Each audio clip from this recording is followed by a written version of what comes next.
In the play Shadowlands, author C.S. Lewis says we read to know we're not alone. Our next guest offers a slightly different take on books. Literature, she says, is the space that enables humans to be more than their current circumstances.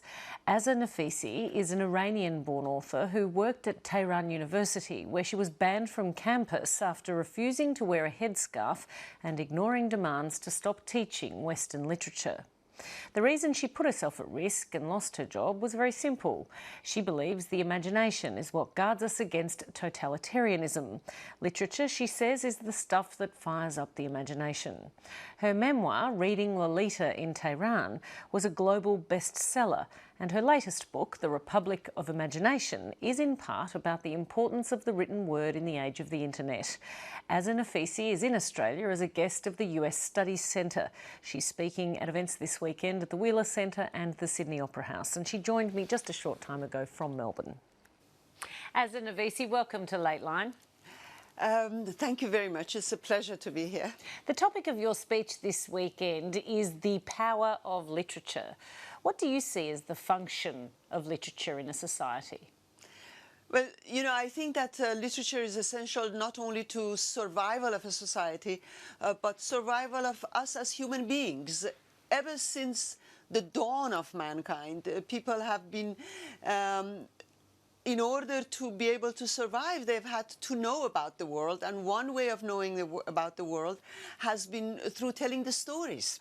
And through telling the stories, you get to know about yourself, about the world, and at the same time connect. So literature and science go hand in hand, and they are based on curiosity and empathy, the desire to connect.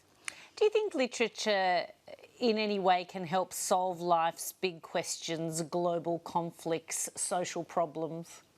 I think that literature makes us question. It makes us restless. It makes us feel not at home in our own home. And that is what is so essential and so revolutionary about it. Because through reading great works of art, you look into the mirror and you see not only what you don't like about the world, but what you don't like about yourself. So you pose yourself as a question mark. And especially in the kind of world we live in today, where complacency and conformism and ideological polarizations are so dominant, I think you need the flexibility, the sort of critical, genuinely critical and self-critical outlook of literature in order to be able to pose the question before posing the answers. That observation seems like it might apply or have applied to the Arab Spring, for instance, and yet so much of what was being read was written in 140 characters or less. Well, yes, partly. You see, I think that social media, like Twitter and Facebook, played a role also during the 2009 elections in Iran, the uprising against the fabricated elections. Twitter plays a role, and it's an important role. It gives information. But then alongside of information, you need knowledge. Because you need to go beyond what is happening in the moment. You need to know about a people's history, about a people's culture, in order to be able to survive just that moment of change and to become constructive. And I think that is what we didn't see, in fact, happen in the Arab Spring. We had a moment when the world came together, and then the world left Egypt, left Libya, and now we are in a very different place. Indeed. Your memoir, Reading Lolita in Tehran, was incredibly popular and critically acclaimed around the world. Tell us how you came to write that book. Well, partly when I was in Iran and I wanted to say and write so many things, and yet I couldn't do it in the way and in the form that I wanted to do. So I had this diary in which I had written things I have been silent about. And I had created two columns. One were the strange things that I was observing in terms of our lives in Iran, and I had headings like going to parties in Iran, drinking wine in Iran, reading Lolita, reading Jane Austen in Iran. And on the other side, I had written about these works of literature and how when I went to Iran, literature became a way that I could connect to my own people and at the same time connect my students to the world. So that was partly that. And when I came here, I wanted to talk about Iran because for so many years I was silenced. The other thing was the view of Iran that I saw in the West and in America, which really made me feel quite angry, to tell you the truth, because it was such a reductionist view. Everything was now reduced in the regime and in interpretation of the regime, of our culture, of our history, and of our people. And I wanted to show people that Iranians have a very dynamic and vital side, ordinary Iranians, how extraordinary they are. And so the best way to do it was to write about my own experiences. What was the biggest misconception, do you think, that the West had of Iran? Well, you know, first of all, they reduced a whole people with an ancient history and culture into what the regime said about Iran.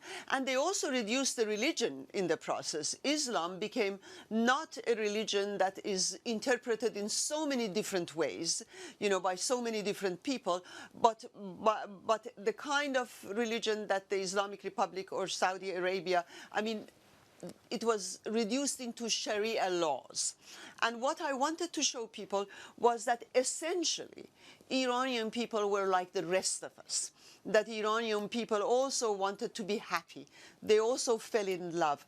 They also wanted to be free to express themselves, that these things were not simply Western. When we talk about cultural differences, we're talking, for example, about Neville Shute writing about Australia and Ferdowsi writing about Iran, but we are not talking about essentially two different sets of human beings.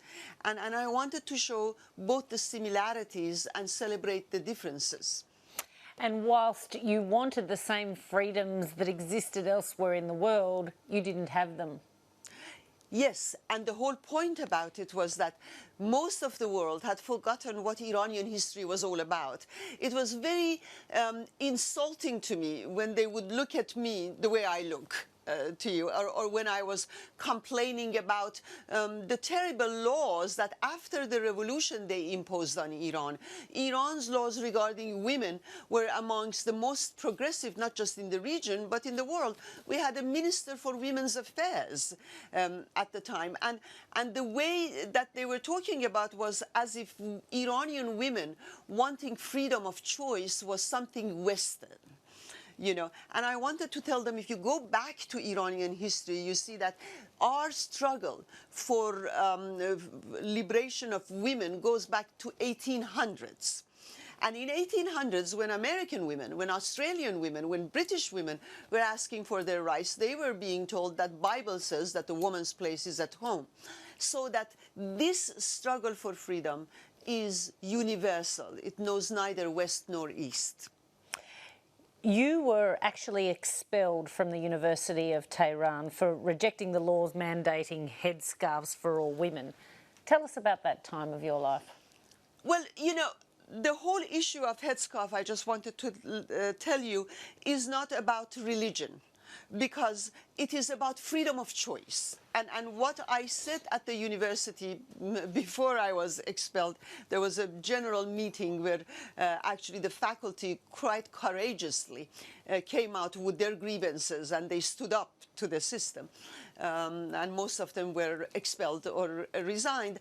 But what I wanted to tell them was that no power, neither the power of the state nor the power of a husband or a father, can tell a woman how to relate or not to relate to her God.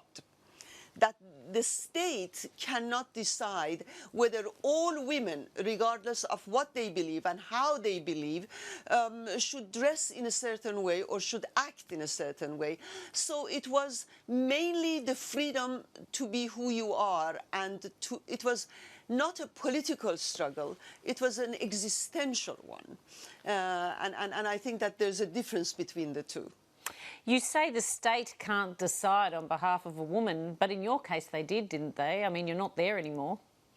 I'm not there anymore, but I can say what I want, and I tried to do it. You know, people think that it is to some people it might seem very trivial, the fact that all through my teaching I would show just a little bit of hair or wear just a little bit of lipstick. I call it weapons of mass destruction. but the point about it was to tell the system, and that is what the Iranian women did.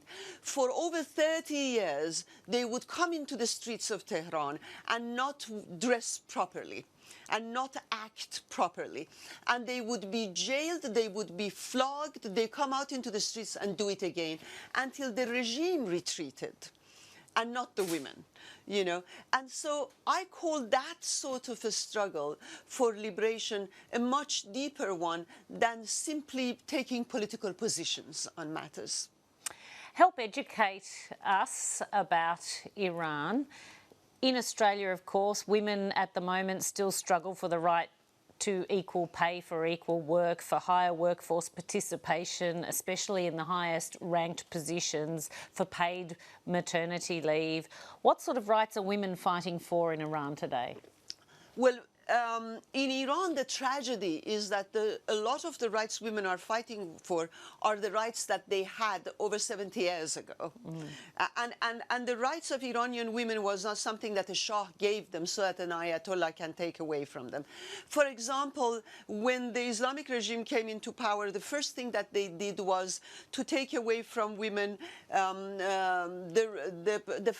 annul the family protection law, which gave women both at work and at home freedoms. They brought not only polygamy was legalized, but temporary marriage, where a man could rent as many women as he wanted, while they brought the punishment of stoning to death for what they called prostitution and adultery. A woman cannot leave a country without her husband's permission. A woman cannot work without her husband's permission. Child custody, if the husband dies, goes to the male in the husband's family.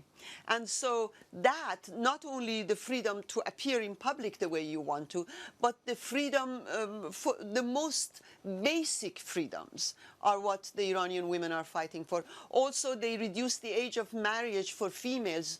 It used to be 18. They reduced it to 9. And Iranian women fought until it was changed to 13, which is still, you know, illegal in the West. So they have been fighting on very different fronts. And just finally, before we run out of time, I want to know what's behind the name of your new book, The Republic of Imagination. Well, when I came here, I came from a country where to imagine, to read or to write was dangerous. It was dangerous for the person who wrote or read because you could be tortured, you could be put in jail, and some were executed. And I came to America and I saw how the very ideas for which people were giving their lives for in other countries were denigrated and called irrelevant. And I felt that in a democracy, that no democracy can survive without a democratic imagination, because democracy needs citizens who want to be independent, citizens who can be tolerant of other voices, and multivocality and individual responsibility without independence of thought and the ability to imagine cannot exist. Azar Nafisi, it sounds like you should be in Iran saying the things that you're telling us here tonight, but we do appreciate the time you've taken to do that for us. Thank you very much. I'm always in Iran. Thank you very much. Thank you.